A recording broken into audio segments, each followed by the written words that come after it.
September 21, 2009. A 28-year-old mother walks out before dawn. No note, no goodbye. Her body is never found. For 10 years, her husband lights candles at the bridge where witnesses say she jumped. He raises their 2 young sons alone, drowning in grief and poverty. Then, a photograph surfaces from 600 miles away. The woman he's been mourning is alive, living under a new name with a new family. This is the story of Jenilyn Salazar, and the truth is more devastating than anyone imagined. September 21, 2009. Laguna Province, Philippines. Before sunrise, when darkness still blanketed the quiet streets, 28-year-old Jenilyn Salazar left her home without explanation. Her husband, Johnny, sometimes called Diani, slept soundly alongside their 2 sons, ages 6 and 4. There was no goodbye note, no warning signs that anyone could identify later. She simply walked out into the pre-dawn silence and vanished. By morning, a street vendor reported seeing a woman matching Jenilyn's description walking alone before daybreak. He recalled watching her stand at the edge of a bridge, staring down at the river below. Minutes later, she was gone. All he heard was a loud splash echoing through the empty morning. When Jenilyn failed to return home, Johnny reported her missing. Authorities launched a search and rescue operation based on the vendor's statement. For 3 consecutive days, police and community volunteers combed the river. They searched the banks, followed the waterway toward the sea, deployed whatever resources their small jurisdiction could muster. They found nothing. No body, no belongings, no physical evidence whatsoever. The family was left with only questions. Depression, some neighbors whispered. The crushing weight of poverty, others suggested. Johnny's part-time construction work barely covered rent and utilities. Meals were often scarce. Perhaps the struggle had become too much to bear. After a year without answers, local authorities presumed Jenilyn deceased. Though doubt lingered, Johnny reluctantly accepted that his wife wasn't coming back. Yet every night, he lit candles on that bridge, a ritual of remembrance for a woman he believed had chosen death over an unbearable life. What Johnny didn't know was that Jenilyn hadn't died at all. She had done something far more calculated. She had orchestrated her own disappearance, fabricated evidence of suicide, and begun constructing an entirely new existence, one that would remain hidden for nearly 10 years. The candles Johnny lit weren't honoring the dead. They were mourning someone who had deliberately chosen to become a ghost, leaving behind 2 young children who would grow up asking why their mother abandoned them. The truth, when it finally emerged, would prove more painful than any death could have been. This wasn't a tragedy of desperation. It was a meticulously planned erasure. One woman's decision to sacrifice her first family for the possibility of a better life elsewhere. In the wake of Jenilyn's disappearance, Johnny faced an impossible situation. At 31 years old, he became a single father to 2 traumatized boys, while simultaneously trying to process his own grief and confusion. His part-time construction work provided minimal income, barely enough for rent, electricity, and water. Often the family ate only 1 proper meal per day. The 6-year-old, thrust prematurely into responsibility, learned to help with household chores and watch his younger brother. The 4-year-old repeatedly asked the question Johnny couldn't answer. When is Mama coming home? Each time, Johnny could only offer a heavy sigh and a tight embrace. The community buzzed with speculation. At the market, in corner stores, on street corners, Jenilyn's disappearance became the subject of endless theorizing. Most assumed depression and financial desperation had driven her to suicide. A few suspected she might have run away, but without evidence it remained mere gossip. For Johnny, the rumors were meaningless noise. Every evening he sat before their small home altar, where their wedding photo rested beside a perpetually burning candle. In those flames he whispered prayers, hoping that wherever Jenilyn was, she had found peace. He never stopped loving her memory. Years passed. Johnny never sought another relationship. It wasn't about unwillingness. He simply couldn't replace the memory of the woman he'd loved. His children grew up with a fundamental incompleteness, always aware of the mother-shaped void in their lives. Nearly a decade later, the case had faded from community consciousness. The bridge where Jenilyn supposedly jumped became just another bridge. Her story became just another tragic tale, gradually buried beneath newer concerns and fresher gossip. Then, October 2018 arrived. A former neighbor took a vacation to Cebu City, over 600 kilometers south of Laguna.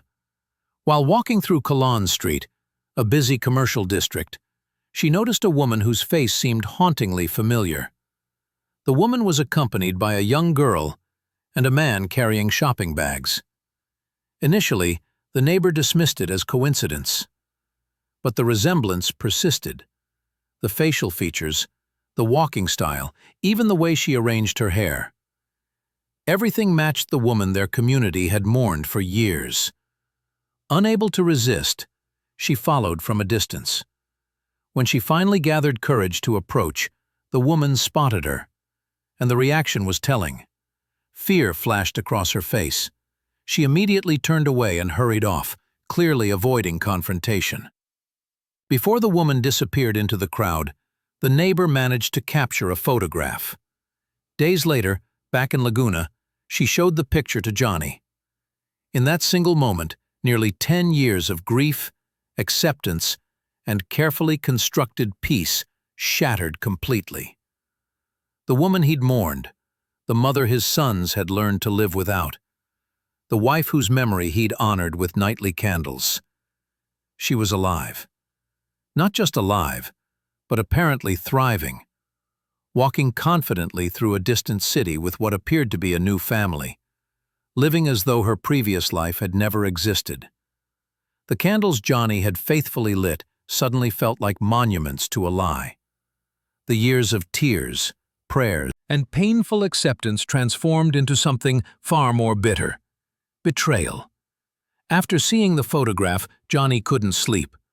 The image sat on his table, and he stared at it for hours, questions multiplying in his mind. If Jenilyn was truly alive, why hadn't she returned?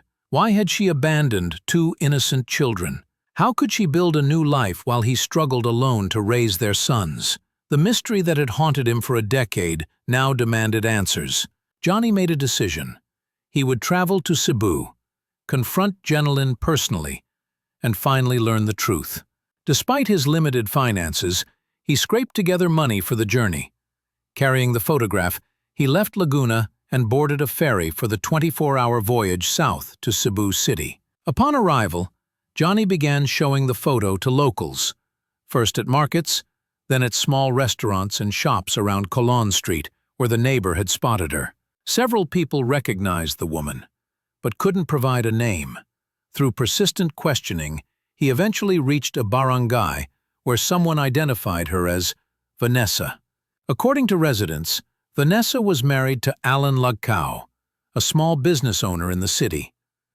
They had a daughter in elementary school and lived in a subdivision nearby. The revelation hit Johnny like a physical blow. The woman he'd mourned for years hadn't just survived. She'd completely reinvented herself. New name, new family, new identity. She hadn't been trapped by circumstances beyond her control. She had actively chosen to abandon them and build a replacement life elsewhere.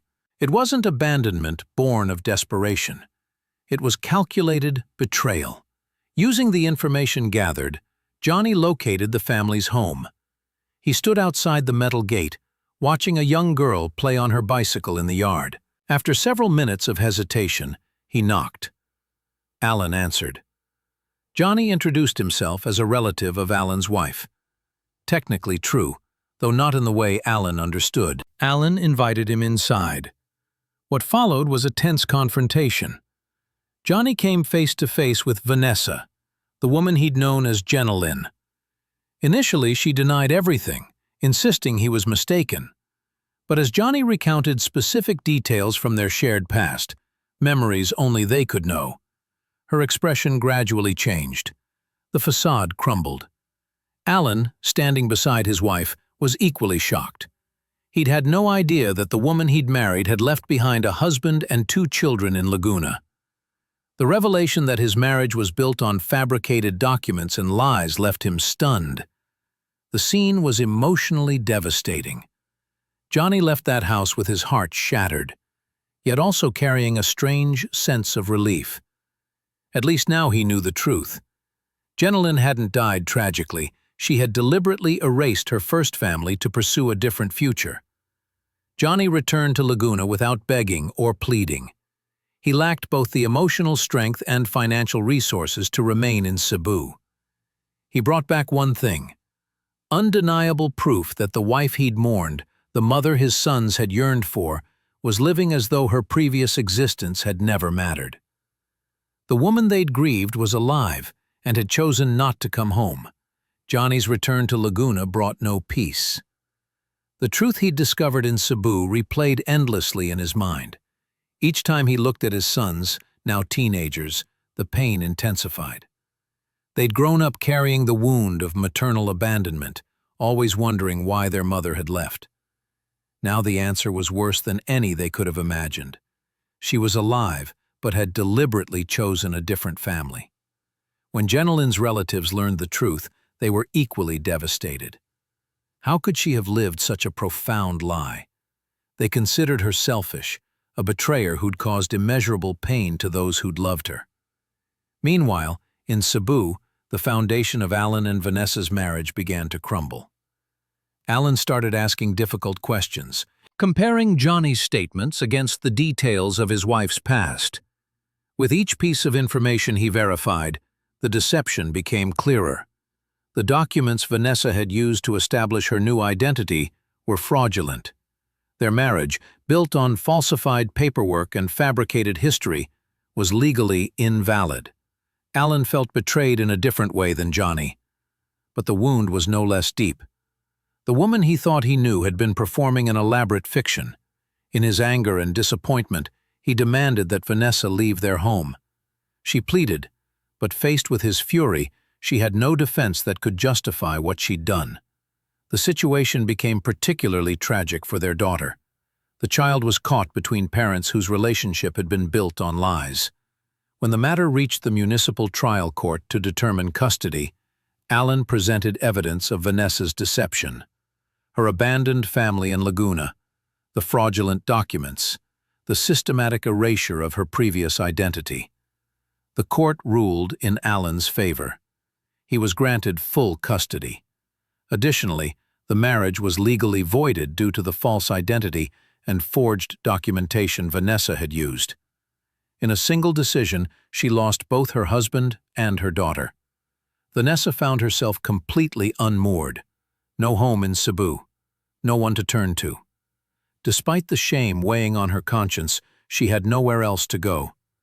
Weeks after the court's decision, Jenilyn, still known in Cebu as Vanessa, made the journey back to Laguna. The town she'd once abandoned was now her only option. With no other possibilities remaining, she walked back toward the home she'd left nearly a decade earlier, carrying the full burden of her choices.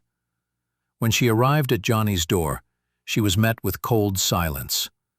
The house that had once been filled with love had transformed into walls of resentment.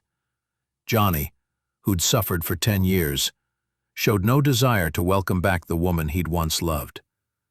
As far as he was concerned, it would have been better if Jenilyn had truly died, rather than return carrying such massive betrayal. Their sons, now young men, displayed no mercy either. They'd grown up haunted by questions about why their mother abandoned them. Now, finally facing her after all these years, they felt only anger. To them, she wasn't a mother returning home. She was a woman who'd prioritized herself over her children, and only came back because she'd run out of alternatives. Jenilyn's return to Laguna was not a homecoming. It was a reckoning. The house she'd left in darkness nearly 10 years ago now stood before her like a monument to everything she'd destroyed. Johnny answered the door with an expression that held no warmth, no forgiveness, only the exhaustion of a man who'd been hollowed out by betrayal. "You came back," he said flatly, not a question, an observation devoid of emotion. Jenilyn tried to explain, though she knew no explanation could justify her actions.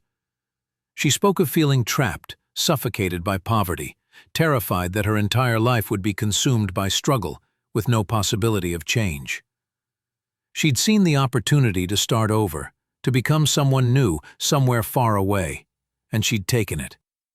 "I thought it would be better for everyone," she said quietly, the words sounding hollow even to her own ears. Johnny's laugh was bitter. "Better? Our sons spent years asking when you'd come home. I worked myself to exhaustion trying to be both parents. I lit candles for you every single night, believing you were dead, and you think it was better?" Behind Johnny, their sons appeared. The 6-year-old who'd learned to cook and care for his younger brother was now 17, tall, serious, with eyes that held none of the softness childhood should have preserved. The 4-year-old who'd constantly asked about his mama was now 15, his jaw set in a hard line that made him look far older than his years. "Why did you come back?" the older son asked. His voice was steady, controlled, years of forced maturity evident in every syllable. Jenilyn looked at her children, seeing the men they'd become without her. "I lost everything in Cebu. I have nowhere else, so you're only here because you have no other choice," the younger son interrupted. "Not because you wanted us, not because you regretted what you did, just because you ran out of options." The truth of his words hung in the air. Jenilyn couldn't deny it. Johnny spoke again, his voice measured but final. "You made your choice 10 years ago. You chose to leave us, to let us believe you were dead, to build a life with strangers while your real family suffered. Now you've lost that life too, and you expect us to just, what, pretend it never happened? I'm still their mother," Jenilyn said desperately. "No," the older son replied. "A mother doesn't disappear. A mother doesn't choose another family. You gave up that title the day you walked away." The younger son turned away, unable to even look at her. "You're a stranger," he said quietly. "You've been a stranger for most of my life." Jenilyn felt the weight of her choices crushing her. She'd destroyed one family pursuing happiness elsewhere, only to destroy that second family too. Now she stood alone, rejected by everyone she'd ever claimed to love. Johnny's final words were delivered without anger, just profound sadness. "I grieved for you. I mourned you. I honored your memory. And all of it was for a ghost you created deliberately. The real betrayal isn't that you left. It's that you let us believe you had no choice, when the truth is, you chose yourself over everyone else." The door closed quietly, not slammed in rage, but shut with the finality of a chapter ending. The ramifications of Jenilyn's deception extended far beyond emotional devastation. Her actions had legal consequences that continued to unfold long after her return to Laguna. In Cebu, Alan pursued formal nullification of their marriage through the courts. The case was relatively straightforward given the circumstances. Vanessa, Jenilyn, had entered the marriage using fraudulent documentation and a fabricated identity. She'd presented herself as someone with no previous legal entanglements, when in fact, she was already married to Johnny Salazar and had 2 children. Under Philippine law, such circumstances rendered the marriage void from inception. The court's decision was unequivocal. The union between Alan Lagcao and the woman calling herself Vanessa had never been legally valid. Every document they'd signed together, every legal status they'd claimed as a married couple, was retroactively nullified. For Alan, this brought both relief and renewed pain. Relief that the deception was officially recognized and resolved. Pain, because it meant his daughter was born from a union that legally never existed. A fact that complicated custody arrangements and required additional documentation to establish his parental rights properly. The custody battle itself was emotionally brutal. Jenilyn, now openly using her real name again, attempted to claim parental rights to the daughter she'd raised in Cebu. Alan's lawyers presented a devastating case. Evidence of systematic deception, abandonment of previous children, creation of false identity, and use of forged documents to establish a fraudulent life. The court considered not just the technical legal violations, but the pattern of behavior they revealed. This was a woman who demonstrated a willingness to abandon her children when circumstances became difficult, or when better opportunities appeared elsewhere. She'd shown that maternal responsibility was conditional, something she could walk away from when it no longer suited her purposes. The ruling was unambiguous: full custody to Alan, with supervised visitation rights for Jenilyn, that she'd need to petition for separately. Petitions that would require demonstrating rehabilitation and stability she couldn't prove. Back in Laguna, questions arose about whether Jenilyn should face criminal charges. Falsifying documents, identity fraud, and potential bigamy, had her second marriage been valid, were all prosecutable offenses. However, Johnny chose not to pursue criminal charges. Not out of forgiveness, but out of exhaustion and pragmatism. Prosecuting her wouldn't undo the damage. It wouldn't return the lost years. It would only prolong everyone's suffering and create additional trauma for all children involved. Jenilyn's relatives, equally betrayed, considered filing charges themselves. Her parents, who'd mourned their daughter for years, felt particularly violated. They'd grieved, held memorial services, spoke about her in past tense, all while she was alive, and had deliberately chosen not to contact them. Ultimately, most chose the same path as Johnny, moving forward rather than remaining entangled in legal proceedings that would keep reopening wounds. Jenilyn herself faced a different kind of punishment: social annihilation. In both Laguna and Cebu, her name became synonymous with betrayal. Community members who'd supported Johnny through his years of single parenthood now openly shunned her. In Cebu, where she'd built friendships as Vanessa, people felt personally deceived when her true story emerged. She couldn't find employment, couldn't secure housing, couldn't rebuild any semblance of normal life. The elaborate construction she'd built, two separate identities, two separate families, had collapsed entirely, leaving her with less than nothing. While adults grappled with legal and emotional fallout, 3 children suffered the most profound consequences of Jenilyn's choices. In Laguna, the 2 sons, now 17 and 15, faced a psychological crisis that no amount of counseling could easily resolve. Their mother's return had torn open wounds that had begun, however imperfectly, to heal. The older son, who'd essentially sacrificed his childhood to help raise his younger brother, felt a rage he struggled to articulate. "I was 6 years old," he told a counselor. 6. "I learned to cook rice because we had no choice. I walked my brother to school, helped him with homework, made sure he didn't cry himself to sleep every night. And she was just living her life? With another kid? Like we never existed?" The betrayal wasn't abstract for him. It was embedded in every premature responsibility he'd shouldered, every childhood experience he'd missed while functioning as a surrogate parent. The younger son's pain manifested differently. He'd spent his formative years asking about his mother, constructing fantasies about why she'd left, imagining scenarios where circumstances beyond her control had separated them. Learning the truth shattered those protective narratives. She hadn't died. She hadn't been kidnapped or lost or prevented from returning. She'd simply chosen not to. "I used to think she loved us, but something bad happened," he said quietly. "Now I know the truth. She just didn't want us anymore. We weren't enough." Both young men struggled with fundamental trust issues. If their own mother could vanish deliberately, convincingly fake her death, and start over with a replacement family, who could be trusted? What relationship was secure? The foundation of their understanding about human bonds had been destroyed. In Cebu, Alan and his daughter faced their own complicated grief.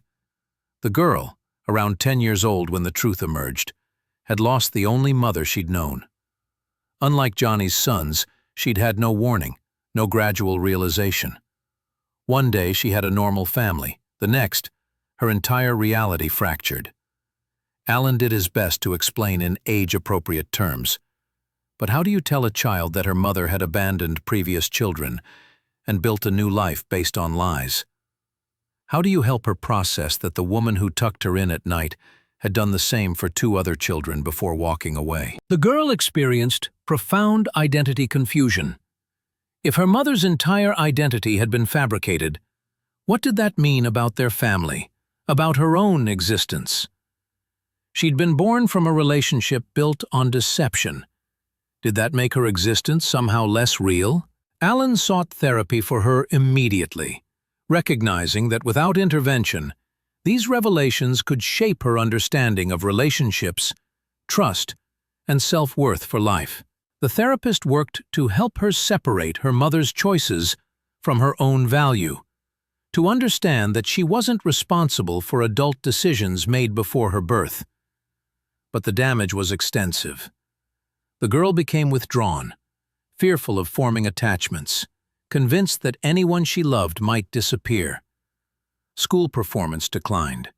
Friendships became difficult to maintain. What made the situation particularly tragic was the cruel mirror it created between Jenilin's 3 children. The 2 sons in Laguna felt abandoned and replaced. The daughter in Cebu felt like the replacement who was ultimately also abandoned. All 3 carried the knowledge that their mother had proven capable of leaving any of them when circumstances demanded it. None of the children asked to meet each other. The older sons wanted nothing to do with the girl who'd lived the life that should have included them. The daughter in Cebu seemed to represent everything their mother had chosen over them. Years after the revelation, the lives touched by Jenilin's deception continued struggling toward healing, a process complicated by the magnitude of betrayal involved. Johnny never remarried. Now in his 40s, he'd spent his children's entire developmental years as a single father. When well-meaning friends suggested he should move on and find companionship, he'd shake his head. It wasn't about clinging to Jenilin's memory anymore.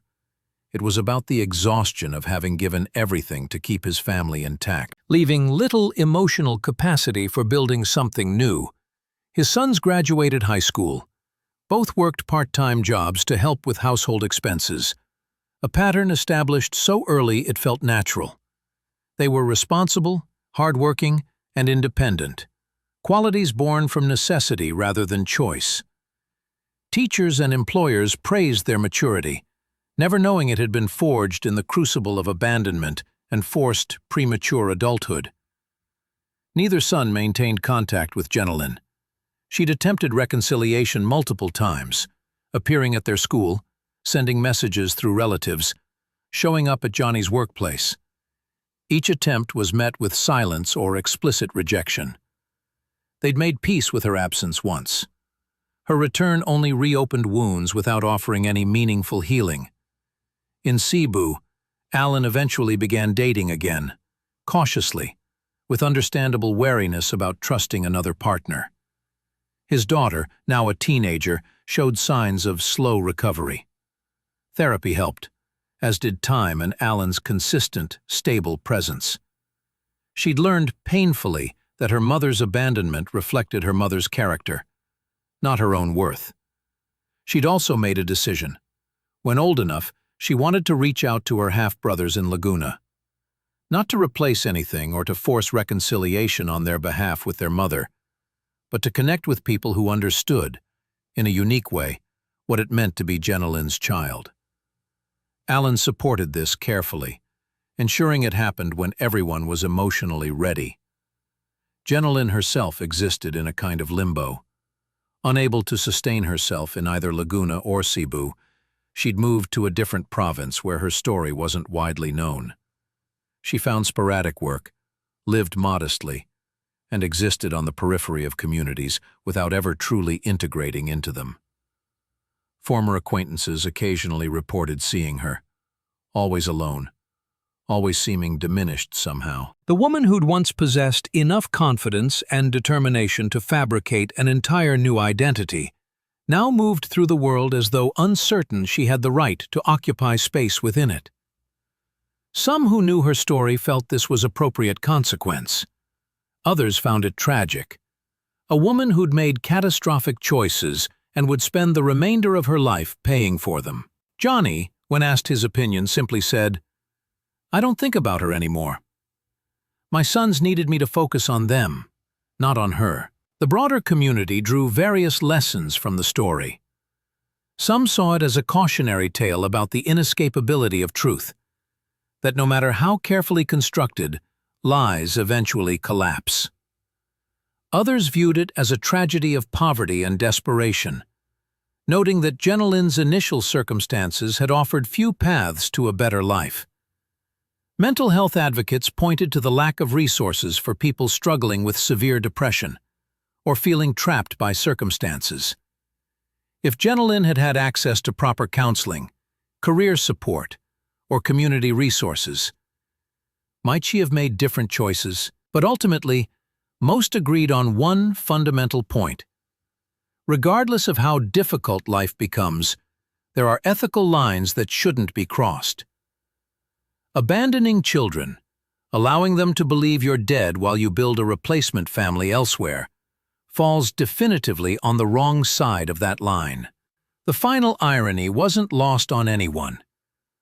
Jenilyn had sacrificed everything: 2 families, 3 children, her identity, her community standing, pursuing the possibility of a better life. Instead, she'd ended up more alone than she'd ever been before, having destroyed every meaningful relationship she'd possessed while gaining nothing lasting in return. Truth, as the story demonstrated with brutal clarity, has a way of surfacing eventually. And when it does, the reckoning is inevitable.